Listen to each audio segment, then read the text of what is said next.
always focused on is a non-issue.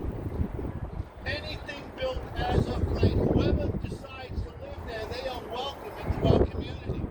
This is a what issue, not a who issue, and that must be pounded home. Pounded home. Because the tables that are being turned, the tide that's being brought in that has the racial overtones must cease now.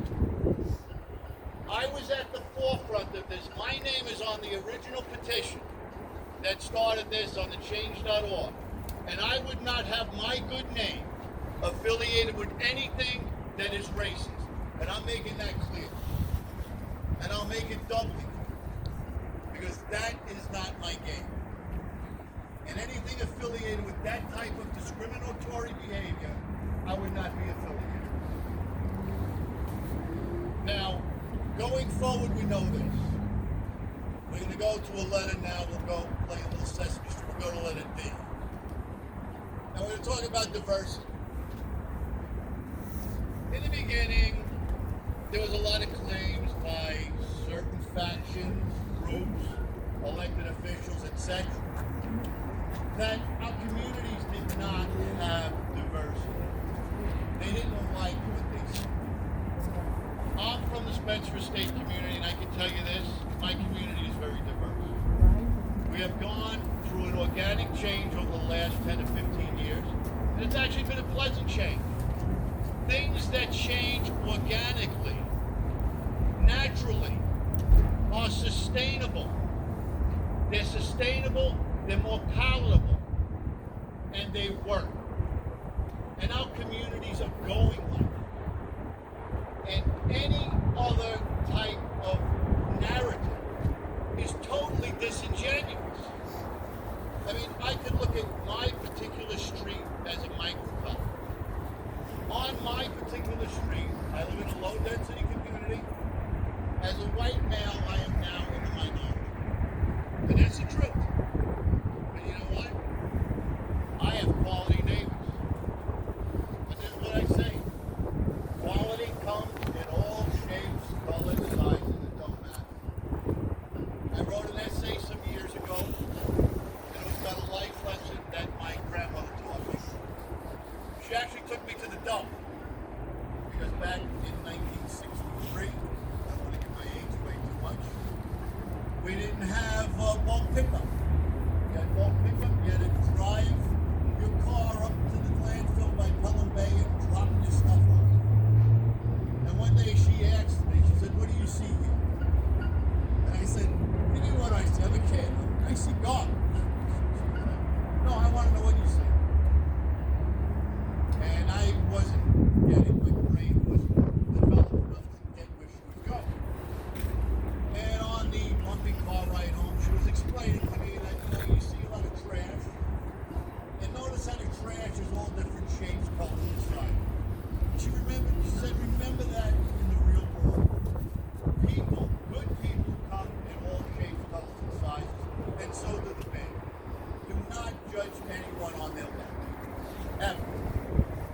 So I want to make it clear what this upzoning opposition is about. And I've been baited a couple of times, or attempted to be baited, and I refused to be. They want to say this is a protest. And I say, no, it's not a protest. Because a protest has a negative connotation. This is a rally. It's a rally to protect a way of life, the low-density lifestyle. We have people in my neighborhood, young people, Spanish, Black, Asian, that have just bought into our community. And now we're going to pull the rug out on them after they invested emotionally and financially in a now diverse community by changing zoning? No. No. That cannot be allowed. And in closing, I want to thank all of you for coming in tonight. And I'm going to hand the microphone off to my good friend, John Serini, who's had a few things to say. God bless you all. And remember one thing. We lose our zoning, you know what happens. We lose our community. That's the bottom line. Thank you, and God bless you all.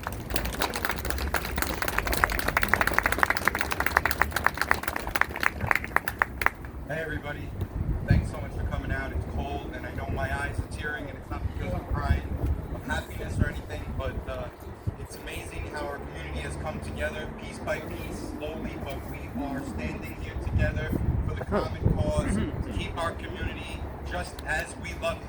And there's nothing wrong with that, and I applaud you guys and I want you to be proud of what you're doing here today.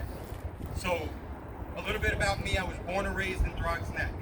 I attended all the local public schools in Throgs Neck. My parents were immigrants. They came from another section of the Bronx, in the South Bronx. They came from there. And why did they come to Throgs Neck? I mean, you know how sometimes people say fate? You know, what was the odds that my parents were going to come from another country, meet in the Bronx, and then move to Throgs Neck, a place which I called home my entire life now. And they bought a house in Throgs Neck because it was and still is a beautiful neighborhood. This is the neighborhood we want. This is the neighborhood we love. Why do we need these contractors to try to come in here and tell us that what they're giving us is good for us? By a show of hands, and I asked this at the church, I don't know how many people came. By a show of hands, how many people here or know people that were affected by Ida on September 1st? How many people had floods in your basement or your neighbors? You had problems with your roofs leaking, and there was no way that the city was giving us the infrastructure we needed. Now, I don't know how in the world the city elected officials, the DEP, or any of these contractors, developers, or realtors, or anybody that's trying to tell us that this thing is good for us can possibly tell us that the infrastructure is going to be good with these buildings. We're talking about 34 potential sites. Right now, only 4 sites have been designed, but 34 potential sites. Now, have you guys seen the renderings? They go from the corner of Bruckner and Crosby all the way down to Bruckner and Gifford. We're talking about potentially thousands and thousands of additional units coming into our community. We're talking about 8-story buildings from Bruckner and Crosby all the way down to Gifford. Now, not every building might be 8 stories. Some of them have been scaled to 5 stories. Some of them have been scaled to 3 stories. But no matter what, we're going to have eyesores in the neighborhood blocking the, like if you're across on the other side by St. Benedict's Church, the shadows that they have shown in renderings are going to engulf St. Benedict's Church. You know, we're just going to have a different lifestyle. Our sewage can't handle it. Our police department is already short-staffed. Parking is at an all-time low. I mean, every household probably has a couple of cars. You can't even park your car in front of your house anymore. We have schools that have crowded classrooms. My children, all 4, went to PS 71, and there was times when the cafeteria could not house all the children in our school. So you think, well, they just built out PS 14 a little bit. Well, that's a good thing. The community can handle another 1,100 families. That's not true. We can't handle these families.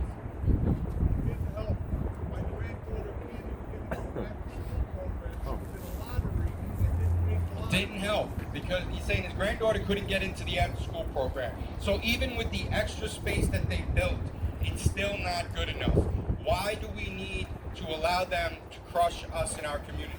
In 2005, Jimmy Vaca helped us to downzone our community, and I applaud him for that.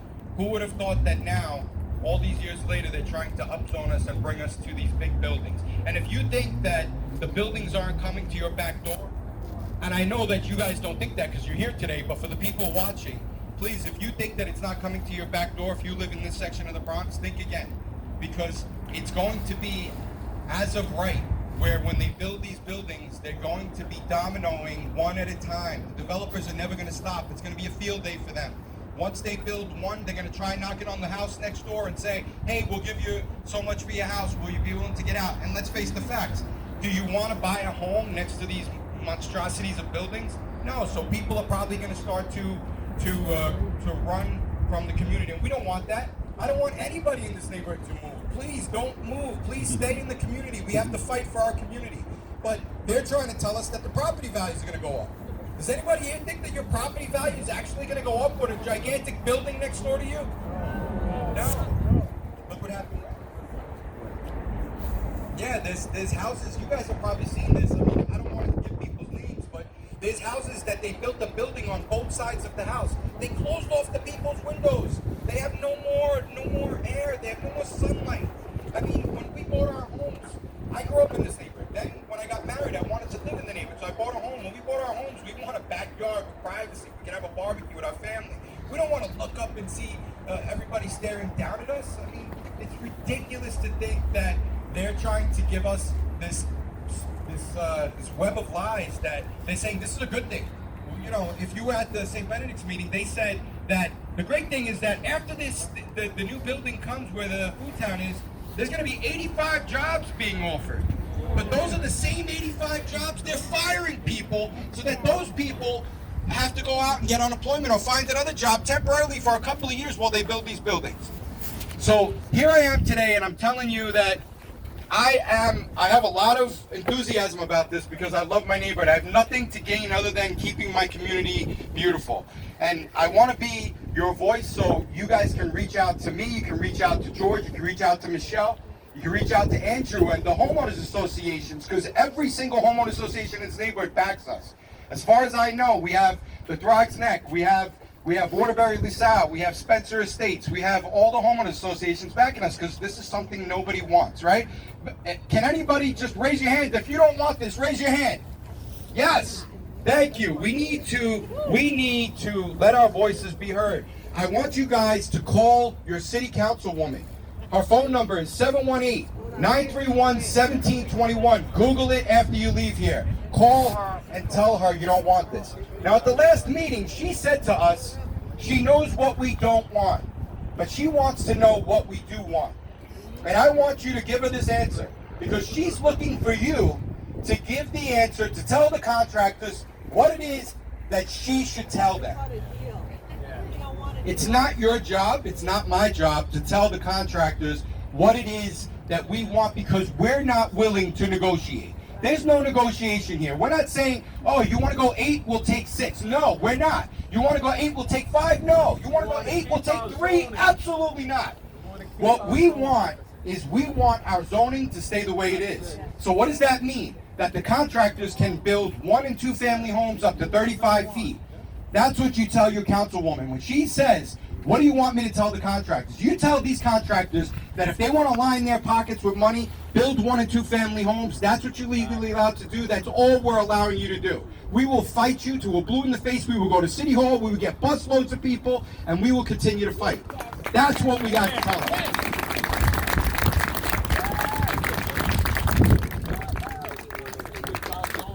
Thank you, everybody. God bless you.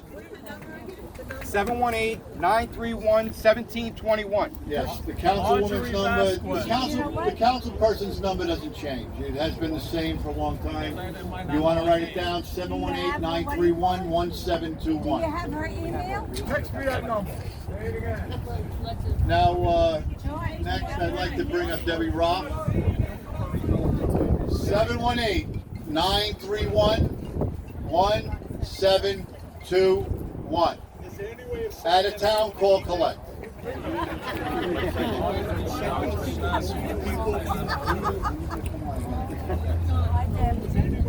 We have a lot of support from other communities, and it's nice to see that. I mean, that's the whole idea here, is to create some type of inter-community fusion. Because what's happening here is going to happen in a lot of places. And I'd like to bring up right now a good friend of mine from Edgewater Park, Deborah Roth. Debbie, where are you? Here she is. So I'd like to thank George and John Serini and Michelle and the other people in this community that volunteer. So there are people cleaning the streets in our community. There are people that fight for the rights of the people in our community. And these people are volunteers. What we can all do to help these volunteers, and it's the least we can all do to help these volunteers, is write emails, make phone calls, and not only call Marjorie Velasquez, call Michael Benedetto, the only person who stands up and says that he will not support this movement. Call Senator Biaggi's office. Call them all. We have to make a change in the people that are supposed to be representing us. We're not being represented in the Bronx. We're being denied any resiliency projects. We had to fight for everything that we were promised to get in Edgewater. And fortunately, by staying active and staying on top of the people who made promises, we're demanding that they follow through. So the least everyone here can do to support the actions of the volunteers in our community, and there are many, you have to at least make a call and write an email. This is all great being here. Send John Serini a check. Let's all make sure that everyone hears what we do not want and what we want in our community, because we are not being served in the Bronx. Thank you. Thank you, Debbie. Now we're going to go to the other side of the Bronx. We have somebody here from Van Nest, a very dear friend of mine, Bernadette Ferrara. She's going to say a few words. And this is the deal. I mean, you know, we're reaching out all over, far and wide. We want to get all the communities involved. Because the bottom line is this, you know, community is nothing but common unity. That's what it is. And Bernadette, come right up here. Thank you, Bernadette, for making this trip. For anything in the Bronx. For those who don't know me, my name is Bernadette Ferrara. I'm the co-founder and president of the Van Ness Neighborhood Alliance, and I've born, raised, and lived in the Van Ness neighborhood my whole life, and I'm not going anywhere. I'm also on Community Board 11, and I've been serving on that since 2008. Why am I here tonight? I see the need for the communities to unite and push back against the overdevelopment in all our low-density neighborhoods. What happens in Throgsneck will happen in Van Nest, Morris Park, Allerton, Waterbury LaSalle, Country Club, Spencer Estates. Yes, it is true. It is a real David and Goliath scenario. Overdevelopment is in place to destabilize our low-density communities by the policies of radical socialists and social justice warriors who make up the majority of our city council and state legislature. If you don't want to lose your communities that we have worked so hard to keep stable and safe, then we cannot allow this upzoning. Look at our current public safety in our communities. We all attend our monthly police city council meetings and get the 28-day comp stats. The radical left and their policies have created a revolving door and an atmosphere of lawlessness reaching crisis proportions. Our power is in our vote. When you go to vote, ignore your ranked choice voting and your party affiliation. When you go to vote, make sure your candidates want to fund the police and support broken windows policies. And make sure they're interested in real justice, not just social justice. But above all, everybody's got to go out and vote. If you don't, if you stay complacent, you become part of the problem and not part of the solution. Our communities belong to us, law-abiding, tax-paying citizens. And they do not belong to the overdevelopers that try to sell their benefits wrapped in a big bow. There is strength in numbers, and our communities must stay united. That's why I'm here, and that's why I'm here to say, let's take back our neighborhoods, and let's take back our communities. Thank you. Thank you, Bernadette. You know, it was interesting, you know, when you listen to some of Bernadette's words, she brought up sort of something biblical. David and Goliath. Guess who Goliath is? Not me. And guess who David is? Now, David slayed the big, massive, giant owl with his little slingshot full of rocks. Our slingshot is our councilwoman. And the little rocks are the members that she needs to get deference. With the council members and our councilwoman, if she so chooses, and we know she's capable of doing it, if she wants it, it will be done.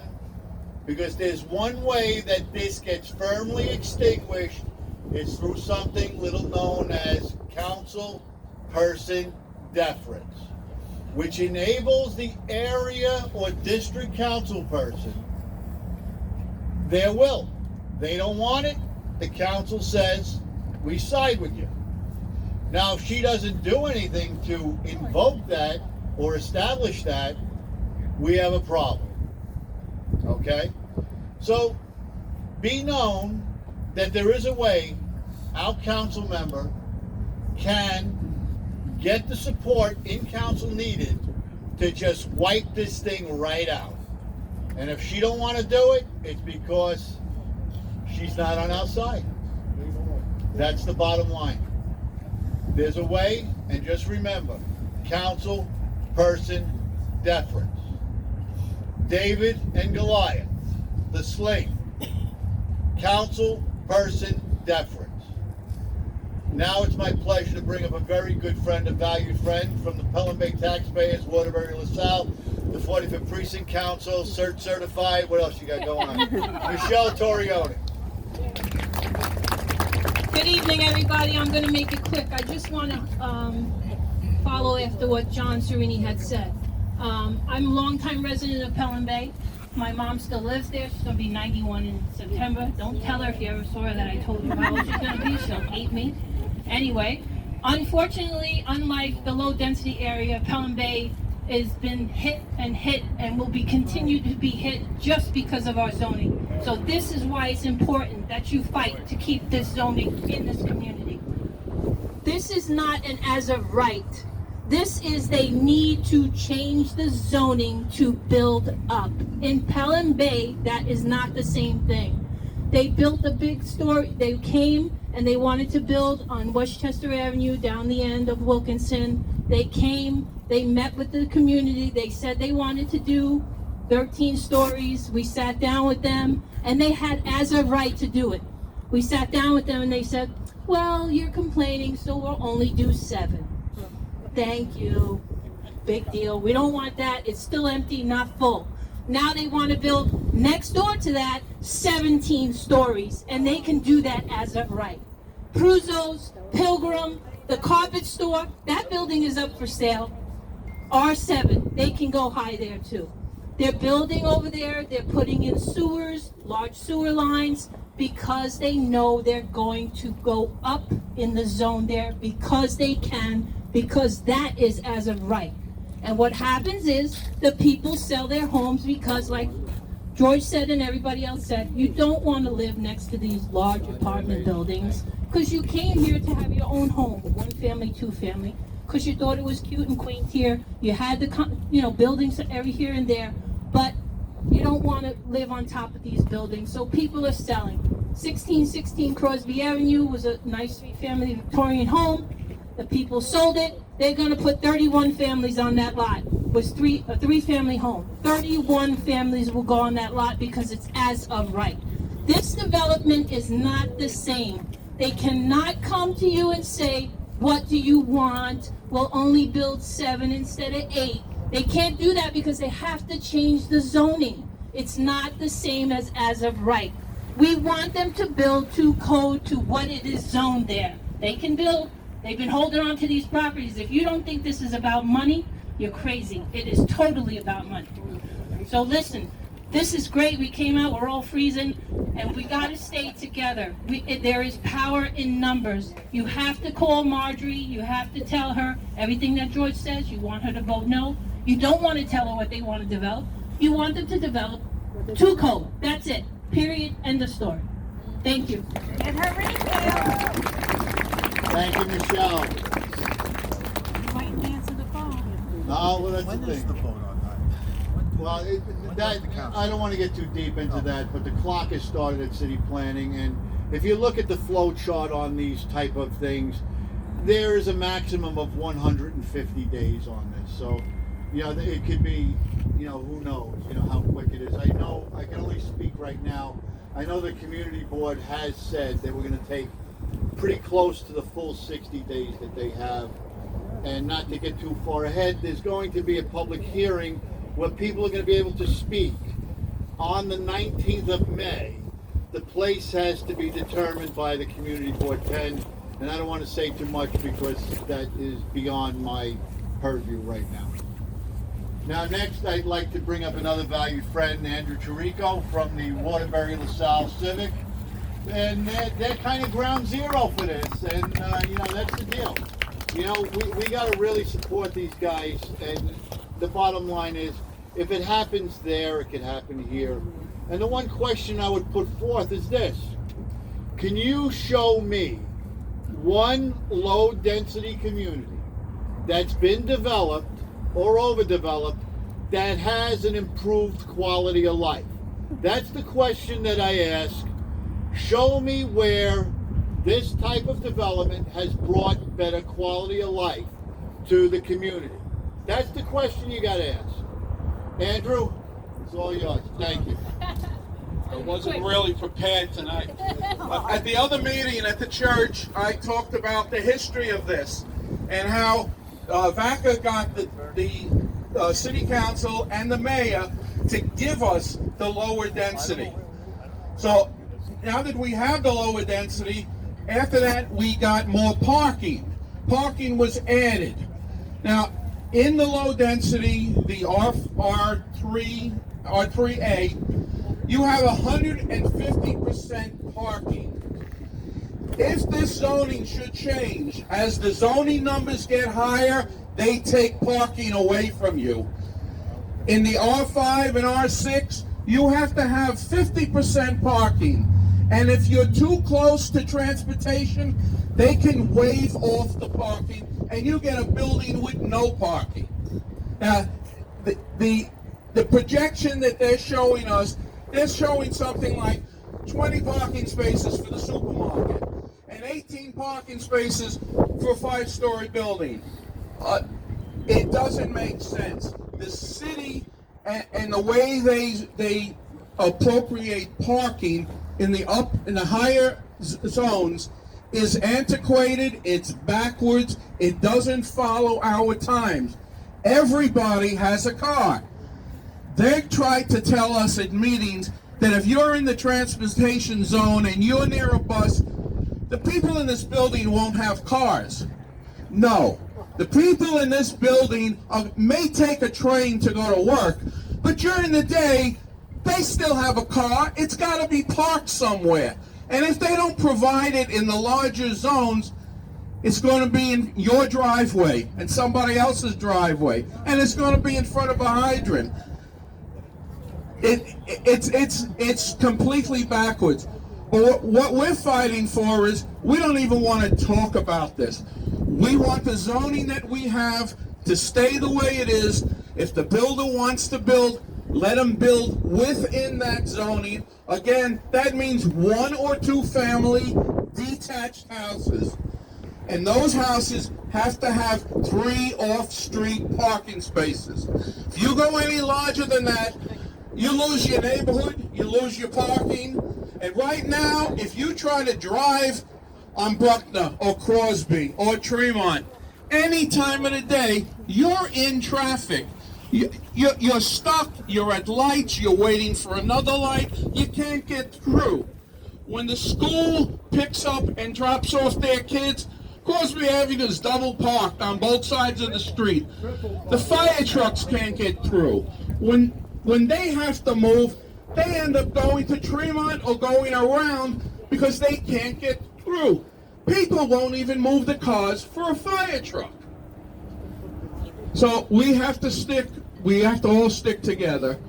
And when you call your councilwoman, like everyone has been saying, we want to stick within the zoning. We're very happy the way the zoning is. Build within the present zoning codes that we have. Thank you. Thank you, Andrew. Something very important to know that there is something that is, by definition, I guess they call it a transit corridor, transit zone. Now, the transit corridor, transit zone is important for this aspect. Depending on the type of housing and the distance from a subway, for example, 1/4 of a mile from a subway, with true affordable housing or senior housing, the developer has to put in 0 parking. 0. Now, the distance and scope of the housing of the AMI, if it's MIH, that's a different story. I mean, but the parking that is mandated for the developer is very, very limited. And the transit corridor is going to be redefined, there's no doubt about it, or there's going to be subtext to it, because now they're going to include not only the subway, it's going to be multiple bus lines, which we heard at the city planning hearing. They said this community is well served by 2 buses. So that's how it works. You know, when they do it to fit the narrative. And also, let's not forget the micro transportation. There's nothing like taking your kid to daycare on a scooter and then jumping on the bus. So that's how it works. I mean, that's how it's going to be going. Now, I'd like to bring up somebody, and don't boo him. He's a realtor. Don't boo him. He's a good guy. Greg from Keller Williams. Come on up, Greg. It's a pleasure to have you here. Thank you for coming. Thank you, everyone. As a realtor, I see a lot of things out there, so I'm going to give you a little bit of a different perspective. But I'm going to start with an article that was written in Forbes that said by 2030, owners really won't have rights in America, which is kind Speak up. There was an article in Forbes some time ago that said by the year 2030, their prediction was that here in America, land ownership rights will be basically eliminated through excessive taxation and over-regulation. All right, now, if you look at the laws they're trying to pass, it's something everyone should hear about. It's called real estate tax equality. You could Google it yourself. But it looks like they discovered that 1 in 2 family homeowners don't pay their fair share of taxes here in New York City. No, this is serious.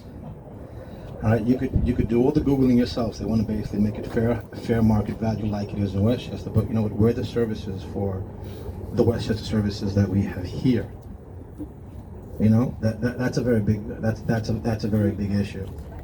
You know, so that's one thing that everyone should research. Look it up on the website. There's a lot of things going on in terms of our taxation and who they think is not paying their fair share. And guess what? It's you. In terms of regulation, people got to understand that if you own a building at 6 and up, you have rent stabilization laws. The government tells you what your rent is. Even I think inside the lease, even though I'm not a lawyer, some of the language says that they can even go back in time and be retroactive. You got too much rent, therefore you got to give it back. All right, these are things that I read in the contract. I'm not a lawyer, so you could check it out yourself. I'm sure there's some lawyers out there who know more about the contracts than me. But 6 and up, your rents are controlled if you have a building, unless it's super high end. You know, you're wealthy. It doesn't apply to you really. You know, you're paying $5,000, $10,000 a month in Manhattan. You could be as far left as you want. It really won't affect you. If you go to 5 and under, now they have something called income discrimination. Has anyone ever heard of that before? Okay, that basically means that, you know, if someone comes to you, and there are some stipulations based on the size of the house and the square footage, and if a realtor is involved. But basically, if they say that, you know, someone comes to you and they say, well, I have a voucher, I have a Section 8, I have a City FEPS, I have a FEPS, I have a SODA, I have a HASA, and there's a whole litany of things that we as realtors have to learn and have to be very careful about because we can't discriminate. What is the type of discrimination? Basically saying to someone that if you come to me and you say, I want to rent your apartment, and I say, I'm sorry, I don't want to deal with the government, then you basically can get sued and you can get into trouble. And I, as a realtor, can lose my license. So, you know, we have to abide by the law. The law is the law. But what happens when you take a voucher? Now the government is in control of your rent because the renters pay a certain amount. So 6 and up is rent control. 5 and under, if you have a voucher, to this point, you know, it is illegal to take more than what the voucher is. Even the caseworker will tell you, just pay the difference. No, you can't pay the difference because when the judge finds out that you're taking advantage of a person on a voucher, then they give you treble damages or some crazy penalties on top of that. So now they want to pass another law called good cause eviction, which basically means tenancy for life. So now it's the burden on the landlord in order to basically say that I have a good reason to evict the tenant. You know, so now it's like the noose is around land ownership's next, because if they pass good cause eviction, then basically I don't know what your rights are as a landlord. All right, so these are laws that we need to really think about. And when we go to the voting booth, there's two words I heard here tonight. One was deference. There was some call I went on. They were talking about deference, and they want to get rid of it. So if the councilman who represents the area that's voted by the people wants to do something, all right, I believe now there's still this term called deference where you can say, back off, this is my neighborhood, my people, put me in power, I want this. They want to get rid of that, which basically is, once you have a majority, now you have mob rule. So they want mob rule. What does that mean? It means that, you throw enough money around, you get what you want, now you're in control of the mob. I'll tell you what to do in your own neighborhood. You're a council person, you're a assembly person, whoever it is. These are things that I hear on these calls, and I'm like, in the olden days, I heard some elected officials saying that this is my neighborhood, I'll do as my people please, or this is what needs to get done. All right, and another thing that I want to make clear, because I could talk forever, I don't want to bore you guys, all right, but basically this is this whole movement was started by this ideology that if you own a one-family house, this is the rhetoric, that you are a resource hoarder. This is what they're saying, that you who have a one-family house are a resource hoarder. I'll be quick. All right, basically this is something that came out of Soviet era talks. Because who were the kulaks? The kulaks were the ones that had the tight fist. We had to teach them how to open up our hands and share. So think about that. All right. So there's an organization called Give Yes in My Backyard. It's funded by billionaires. All right, and they're coming up with these ideas, telling you that you're a resource hoarder. So you really need to think about these things when you go to the voting booths. So that's my two pieces. Thank you. Thank you, Greg. Now, there's something that he mentioned about deference. One thing you got to remember: a city council person gets deference for one reason. They are not a citywide office. Okay, so they do not have to, according to campaign finance, they do not have to participate in mandatory debates, but yet they still get the 8-to-1 matching funds from your tax dollars. So whether you directly fund somebody, you indirectly fund somebody, no matter where they are in the city council. So in essence, a $10 donation actually becomes $90 because of your tax dollars. So that's the bottom line. So city council deference must stay, because they can't have their cake and eat it too. You're not a citywide office, you're an area office, a district office. And your district knows what they want, and you have to vote with your district. That's how it works. Plain and simple. Now, we're going to be wrapping up quickly, but quickly I just wanted to bring up somebody that really loves the community. I mean, the guy is great. I mean, the John and John team have been cleaning our community forever and ever. I mean, they're like iconic, they're legends. I mean, I don't know what else to say. It's my pleasure to bring up John Morano. Thank you, John. Thank you, George. Listen, I'm going to be very short. But for the people that know Jimmy Vaca, he's our friend, right? He worked very hard in the past for us. Reach out to Jimmy Vaca and also tell him that you don't want this to happen, all right? Because he works very closely with Marjorie Velasquez, our council person, all right? And she needs to understand how hard we worked in the past. And I want to just thank all the members here that have been speaking throughout the day and other times. They're working very hard for our community. So please support them, all right? And like I said at the church, stop shopping at Food Town. You have to stop shopping there, all right? And if you know your neighbor, volunteer to buy for them at Key Food or Fine Fare or whatever other location. There's a lot of stores out there that need our support, small stores, so go there, all right?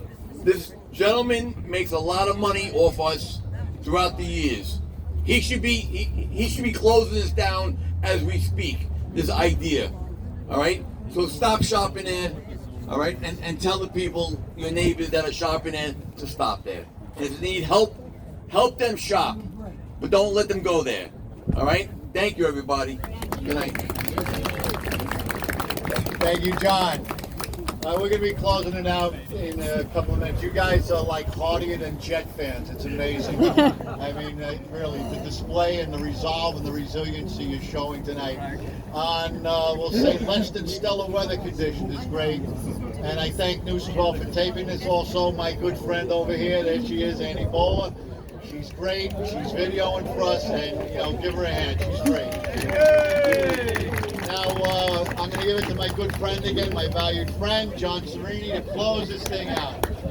There you go. Thank you, everybody, for coming. Hey, honey. So I just want to make one last statement. Thank you to everyone who has actually made a donation. We have to be able to fight the developers. We can't do it without hiring an attorney that can help us fight this on the legal field.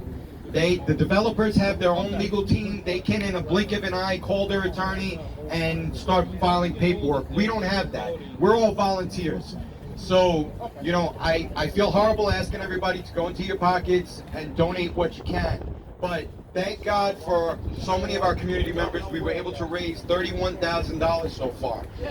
Thank God. But we can say that sounds like a lot of money, but after interviewing attorneys said, well, this is going to be over $100,000 job to fight this for you.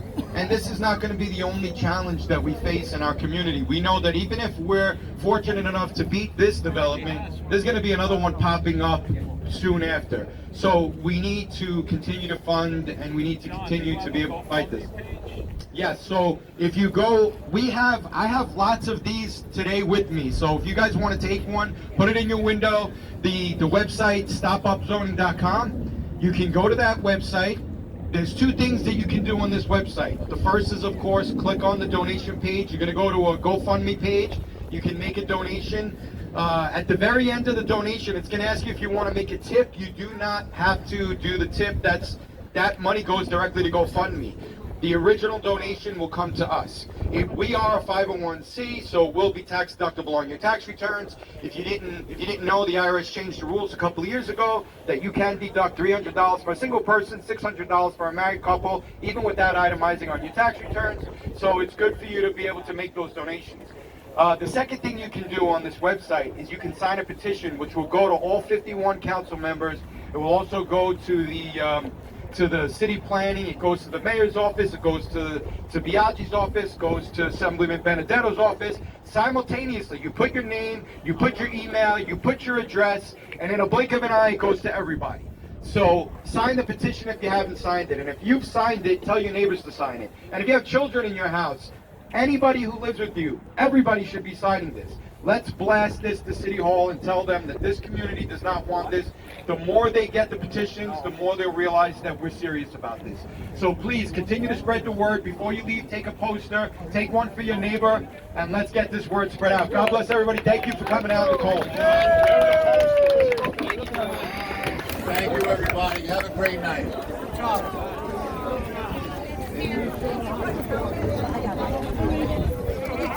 Yeah.